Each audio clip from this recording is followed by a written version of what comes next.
Alice May Parkinson was born in Hampton, Hawke's Bay, New Zealand, on 29th of December 1889. She was one of 12 children of George Parkinson, a farm laborer, and Isabella Beasley. Alice's childhood appears to have been unexceptional, although the need to stretch a laborer's wage to feed 14 people must have meant that the family was often hard-pressed financially. She was enrolled at the Hampton School and also at the Sunday School, where she later taught. At the age of 14, Alice embarked on a career in domestic service in Hastings, a role that offered her opportunities and challenges typical of the time. After dedicating 6 years to this occupation, she transitioned to Napier, where she found employment as a pantry maid and waitress at the esteemed Masonic Hotel, followed by a position at the Central Hotel. During her time in Napier, Alice formed a significant relationship with Walter Albert West, a young man employed as a railway lifter. It appears that from the outset, Alice held the expectation that their relationship would culminate in marriage.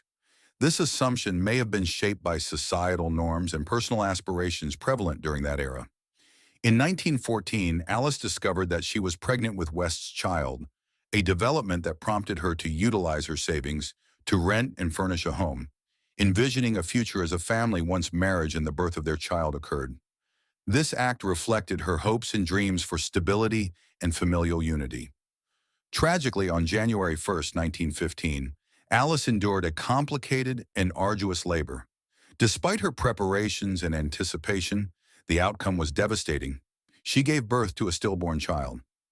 This event not only marked a profound personal loss for Alice, but also brought into stark relief the often harsh realities faced by women during this period as they navigated the complexities of relationships, societal expectations, and the challenges of motherhood. Bert West initially agreed to marry as before, but became increasingly reluctant and finally refused to do so.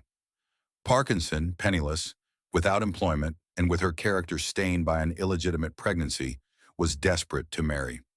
She first threatened West by letter, then, at a confrontation in Nelson Crescent, Napier, on the 2nd of March, 1915, shot him 4 times in the head and chest and herself in the right temple. West died on the 5th of March. Although it was considered too risky to remove the bullet from her brain, she recovered to stand trial for murder at the Supreme Court in Napier in June 1915. The jury ultimately rendered a verdict of manslaughter, accompanied by a robust recommendation for mercy, citing the significant provocation that Alice Parkinson had endured in the lead-up to the incident. This consideration highlighted the emotional and psychological turmoil that may have influenced her actions. The presiding judge, Chief Justice Sir Robert Stout, imposed a sentence of imprisonment with hard labor for the entirety of Alice's natural life, a decision that underscored the serious nature of the crime while also reflecting the complexities of her circumstances. In response to this harsh sentence, B.J. Barney Dolan, her defense attorney, took immediate action by appealing the judgment and seeking a retrial. Dolan argued that the initial trial had not fully taken into account the mitigating factors surrounding Alice's case, including the profound emotional distress she had experienced. However, Chief Justice Stout, who also held the position of head of the Court of Appeal, ultimately declined the application for a retrial. This dual role placed him in a challenging position, as he was tasked with maintaining the integrity of the judicial system while also considering the appeals made under it. The refusal to grant a retrial left Alice facing a life sentence, raising questions about justice, mercy, and the treatment of individuals driven to desperate actions under extreme duress. Alice Parkinson was sent to Addington Prison in Christchurch, then the only institution for women sentenced to lengthy terms of imprisonment. Almost immediately, her case was taken up by the New Zealand Truth newspaper, by the labor movement, and especially by the Wellington and Petone branches of the Social Democratic Party. Harry Holland, editor of the Moreland Worker, was an early and constant supporter, using the paper to campaign on Parkinson's behalf. Release Alice Parkinson committees, largely organized by feminists of the socialist movement, quickly gained widespread backing. There were big public meetings in Wellington and Auckland, and 3 petitions, the first signed by more than 60,000 people, requesting her release. This campaign continued throughout the war and into the 1920s, and although it eventually lost momentum, Parkinson's name and circumstances were still kept in the public eye. She was finally released into the care of her widowed mother at Ticocino in mid-1921. On the 4th of April, 1923 in Wellington, Alice Parkinson married Charles Henry O'Loughlin, a carpenter. They had at least 6 children, 4 boys and 2 girls. She died in Auckland on 21st July 1949. Her husband had died in 1942. Alice Parkinson's case highlights the social and economic vulnerability of contemporary women and reveals the double standard of sexual morality common at the time. The case also served as a focus for anxieties over inadequacies in the judicial system. Organizations such as the Women's Christian Temperance Union of New Zealand compared her sentence unfavorably to the more lenient ones imposed on male child molesters and insisted that there should be women judges, jurors, police officers, senior jailers, and MPs. Campaigners also drew attention to the lack of a system of probation for all but the slightest offenses. Their efforts led to an act of Parliament making probation available in cases similar to Parkinson's. The right of appeal was also extended. 2. Charles John Drew, an English lawyer and attorney murdered by his own son in 1740. Drew resided in Long Melford, Suffolk, where he owned 2 properties, a large house on the outskirts of town and a small office on the high street, where he occasionally slept. His actions raised significant concern. He had moved his wife and 5 daughters to the lower floor of their main house, which was typically designated for servants, while he occupied the upper floors with his mistress.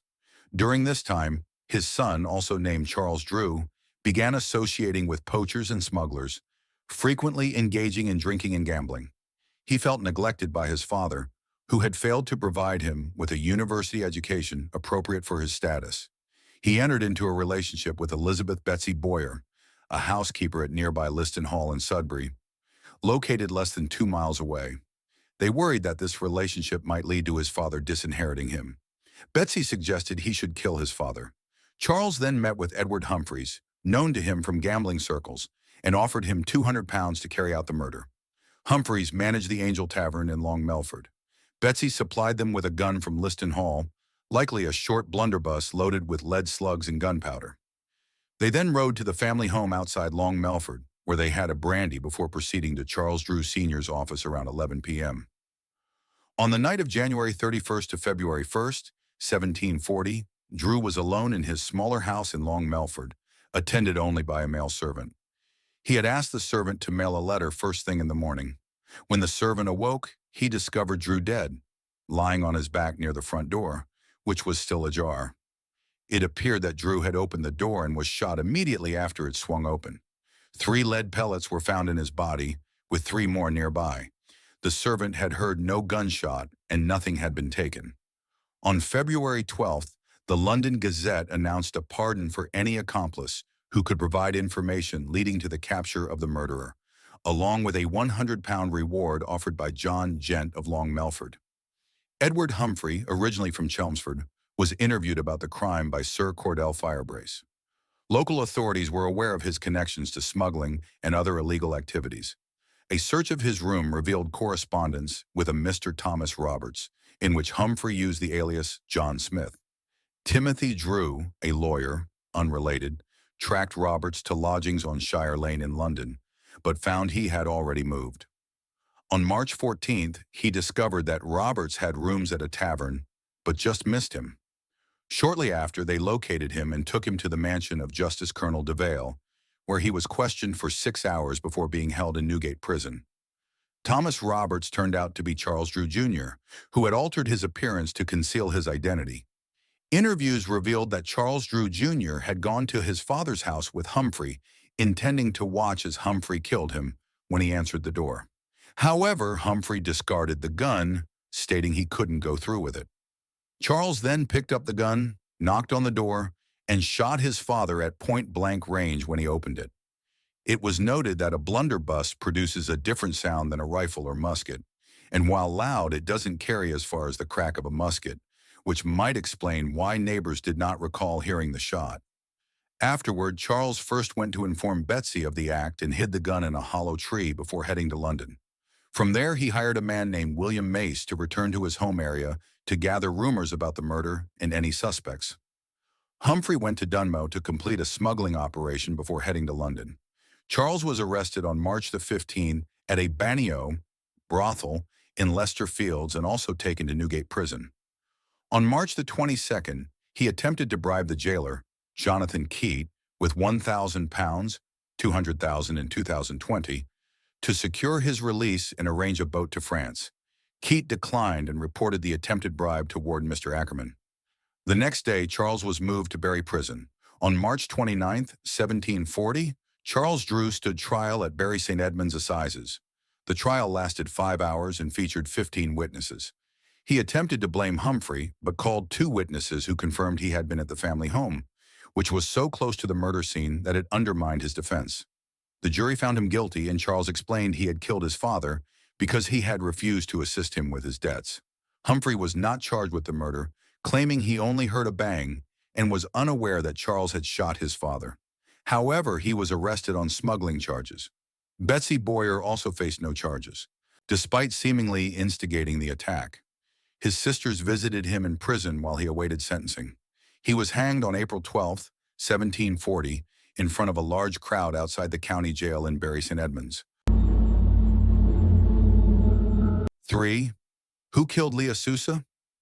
Leah Sousa was a 13-year-old girl residing in Cumberland Beach, Ontario, Canada, who tragically lost her life due to rape and murder on September 1, 1990. Cumberland Beach is located a 2-hour drive north of Toronto. In Canada, the academic year traditionally commences on the Tuesday following Labor Day, which falls on the first Monday of September. During the Labor Day weekend of 1990, Leah Sousa was savoring the final moments of her summer vacation and eagerly anticipating the beginning of her high school journey in just a few days. On the early morning of Saturday, September 1st, Leah was peacefully sleeping in her residence, accompanied by her mother, Laura Sousa, age 36, and her infant brother, Michael, who was merely 9 months old. The family had returned home less than 2 days prior, having enjoyed an extended vacation with Laura's sister. This period was meant to be a time of relaxation and preparation for the new school year, filled with hope and excitement for the future. Sometime between 1:30 a.m. and 3 a.m., a man broke the glass on the back door of the family's home and let himself inside.